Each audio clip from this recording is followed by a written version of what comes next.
Fluktuasi harga tak menyurutkan semangat perajin tenun di Kelurahan Tuan Kentang, Jakabaring, Palembang. Di sentra ini, tenun Tajung terus dihidupkan sebagai bagian dari upaya melestarikan budaya asli kota.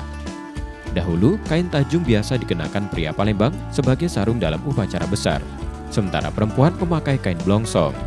Tak seperti songket yang menggunakan benang emas, tenun Tajung hadir dengan benang biasa namun tetap menonjolkan karakter kuat dari motif dan teknik pembuatannya. Agar tetap eksis di tengah zaman yang terus berubah, tenun Tajung kini dikembangkan menjadi busana modern dengan sentuhan tradisional. Udin, generasi ketiga perajin yang telah menekuni dunia wastra sejak 1984, tak hanya menjual kain, tapi juga aktif membina generasi muda untuk melanjutkan tradisi ini.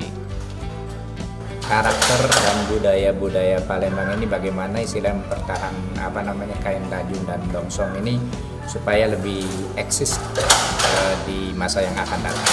Intinya sih bisa memberdayakan anak-anak muda, orang-orang muda ini mau belajar masalah tentang budaya Palembang ini, khususnya di Palembang. Yuk kita sama-sama coba kita belajar ini budaya Palembang, kita pertahankan. Yang jelas sebenarnya eksis kalau yang ini budaya pasti nggak ada nggak bakalan hilang ditelan oleh zaman. Salah satu harapan itu terlihat dari kehadiran Robi, 29 tahun, pemuda yang bergabung sejak pandemi COVID-19.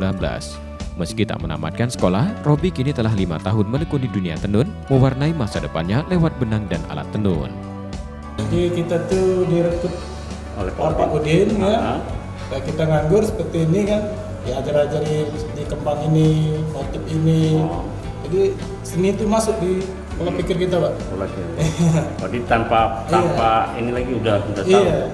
Teruskan apa yang Robinya ini kan, supaya kota Palembang kita bagus. Motif ini seperti berkembang di kita, Pak. Tetap ada ya. Tetap ada di kita. Lari, ya. Iya. Kain Tajung dipasarkan mulai dari Rp200.000. Tak hanya menyasar pasar lokal, beberapa produk bahkan sudah menjangkau pasar internasional.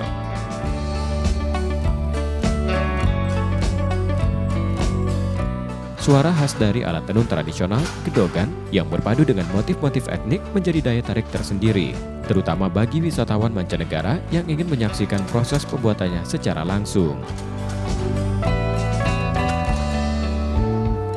Muhammad Reza Pahlevi, Kompas TV, Palembang, Sumatera Selatan.